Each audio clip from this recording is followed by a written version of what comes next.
नमस्कार, मैं राकेश वर्मा आप सभी का स्वागत करता हूं आपके अपने परिवार एसएन गुरुकुल पर।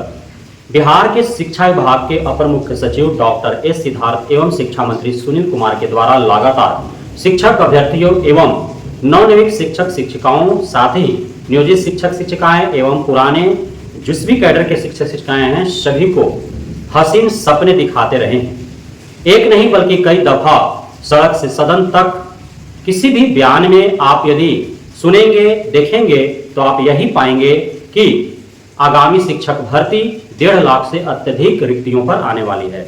जो अब तक शिक्षक नहीं बने हैं, सबको शिक्षक बनने का अवसर प्रदान हो जाएगा। एवं साथ ही ट्रांसफर पोस्टिंग को लेकर के बारंबार कुछ न कुछ ऐसे बातें कहते रहे हैं डॉक्टर एस सिद्धार्थ के साथ साथ सुनील कुमार जी, जैसा ऐसा प्रतीत होता है कि उनके मुख से फुलझड़ी ही निकल रहे हैं। हमेशा उन्होंने जो कहा वह एक स्वप्न के जैसा लगा। अब स्वप्न कब पूर्ण होंगे यह किसी को पता नहीं है, लेकिन स्वप्न तो दिखाए जा रहे हैं और सर्वाधिक सपने उन्हें दिखाए जा रहे हैं जो दंपति हैं। वो तो अब सोच रहे हैं कि चलो पति पत्नी अब एक साथ एकदम फर्स्ट क्लास से जीवन जिएंगे, एक स्कूल में पढ़ाएंगे, साथ में जाएंगे, साथ में आएंगे, साथ में रहेंगे, एकदम सास ससुर माँ बाप से दूर बीवी बच्चों के साथ अपना जीवन गुजारेंगे। एकदम हसीन सपने दिखाए जा रहे हैं उन्हें। जो दिव्यांग हैं बेचारे, जो न जाने कितने मुश्किलातों का सामना कर यहां तक पहुंचे हैं और के पाठक के द्वारा उनको एक श्राप स्वरूप ऐसे ऐसे जगहों पर पदस्थापित कर दिया गया जो उनको दिव्यांग रहते हुए जितना उन्होंने आज तक के जीवन में कष्ट नहीं सहा, उतना वे के पाठक के द्वारा दिए उस सजा से कष्ट भुगत रहे हैं।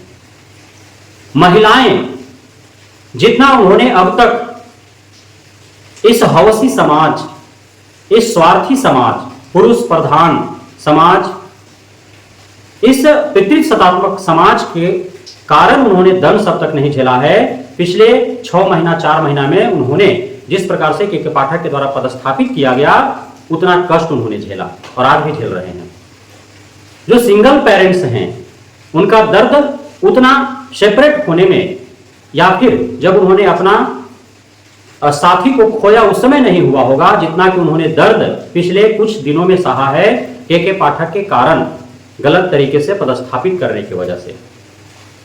असाध्य रोगों से ग्रसित बार बार वे अस्पताल जाने में उतना कष्ट नहीं भोगते होंगे जितना कि विद्यालय आने जाने में वो कष्ट भुगत रहे हैं।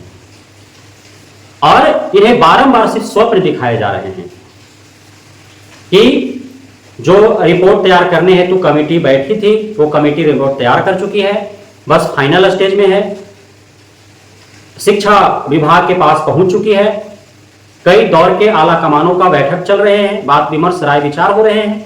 कुछ ऐसे बिंदु है जिन पर पेच फंसा हुआ है, शीघ्रतापूर्ण उन सभी पेचों को सुलझा लिया जाएगा और अति शीघ्रता से पब्लिक डोमेन में ला दिया जाएगा उस नई ट्रांसफर पोस्टिंग नियमावली को। एवं तदोपरांत इस शिक्षा कोष पोर्टल के माध्यम से आवेदन लिए जाएंगे जिनको भी तबादले की इच्छा होगी और उनका यथाशीघ्र तबादला कर दिया जाएगा उनके मन चाहे जगहों पर, मन चाहे विद्यालयों में। तो ये सभी पिछले 1.5 माह से ऐसे ही सुनने और देखने को मिल रहा है। कई दफा मैंने आप सभी को बताया है कि धैर्य रखने की आवश्यकता है, देर है दुरुस्त नहीं है, लेकिन कई लोग काफी उतावले हो चुके हैं। उनको लग रहा है कि यह स्वप्न दिखाया जा रहा है, जैसे एक कहावत, हालांकि वह जो कहावत है वह उच्च वर्ग के लोगों के द्वारा निम्न वर्ग के लोगों को एक अपमानजनक तरीके से व्यवहार किया जाता है, उस पर कटाक्ष करके, और वह कहावत है मुंगेरी लाल के हसीन सपने। मुंगेरी लाल के हसीन सपने कोई एक कहावत नहीं है सिर्फ कि कह देने मात्र से वो जो है एक मजाक सा है, ऐसा नहीं है। वह उच्च वर्ग के लोगों के द्वारा निम्न वर्गीय लोगों पर थोपे जाते हैं, उनको तंज कसा जाता है, कटाक्ष किए जाते हैं। मुंगेरी लाल के हसीन सपने, क्योंकि आरक्षण को लेकर कुछ विशेष प्रावधान मुंगेरी लाल जी के द्वारा किया जा रहा था, और उसमें तंज कसा जाता है कि मुंगेरी लाल के हसीन सपने दिखाए जाते हैं। उसी प्रकार के से सुनील कुमार के हसीन सपने हैं कि बस आप सभी को तुरंत जो है ट्रांसफर पोस्टिंग मिलने वाला है। आप जितने भी गलत तरीके से यत्र तत्र पदस्थापित हैं, जो भी आपको कष्ट हो रहे हैं, बस यूं ही कष्ट यथाशीघ्र मिनटों में समाप्त होने वाले हैं। हर घंटों में आपका जो है तबादला होकर के आप मनचाहे विद्यालय में पदस्थापित हो जाएंगे।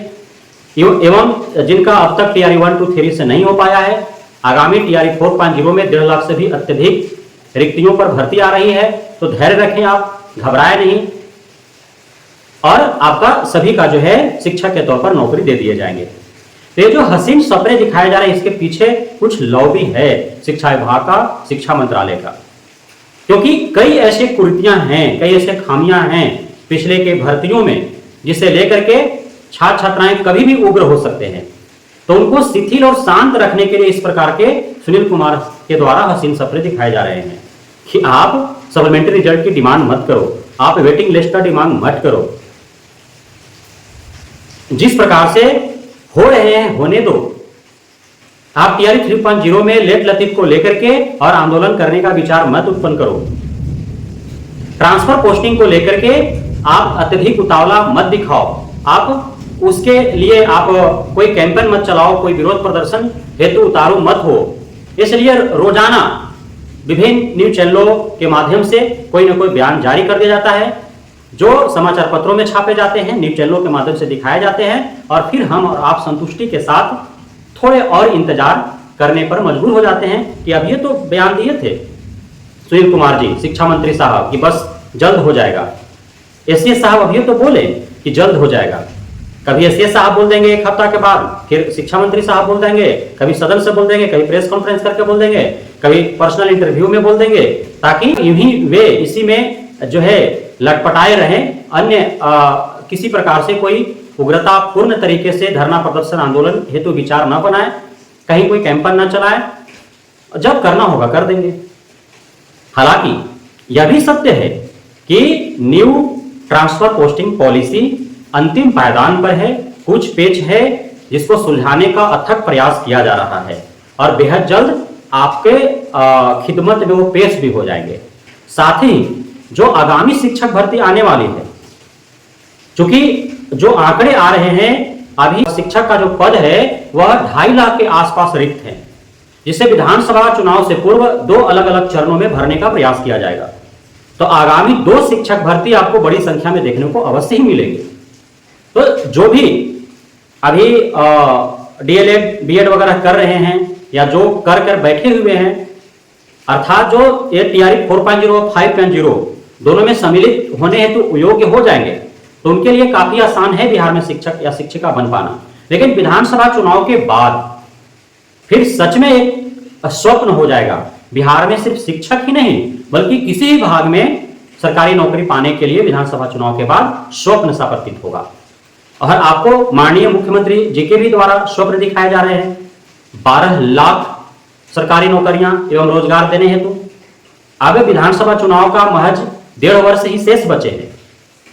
अब इतने दिनों में अलग अलग विभागों के दर्जनों भर भर्तियां क्या संपन्न करा ली जाएंगी, और यदि नहीं संपन्न होते हैं तो फिर क्या विधानसभा चुनाव के बाद माननीय मुख्यमंत्री साहब यदि पुनः विराजमान होते हैं मुख्यमंत्री के पद पर, तो क्या इन्हें याद रहेगा कि चुनाव पूर्व उन्होंने क्या घोषणाएं की थी, क्या दिलासे दिए थे बेरोजगारों को, क्या उन्हें उम्मीद दिया था, दिखाया था सब स्वप्न? कुछ भी नहीं। चुनाव के बाद सब कुछ भूल जाते हैं। लोकसभा चुनाव हुआ ना, बहुत सारे सपना दिखाए गए आपको, चुनाव हो गए, अब सभी भूल गए। उसी प्रकार से विधानसभा चुनाव से पूर्व आपको स्वप्न दिखाए जा रहे हैं, चुनाव होगा सभी कुछ भूल जाएंगे। नई सरकार बनी तो हो सकता है कि कुछ अपना प्रभुत्व अस्तित्व कायम रखने के लिए, भरोसा उत्पन्न करने के लिए भर्तियां लाए, लेकिन पुरानी सरकारें पुनः विराजमान हो गई तो फिर आपको हसीन सपने ही दिखेंगे।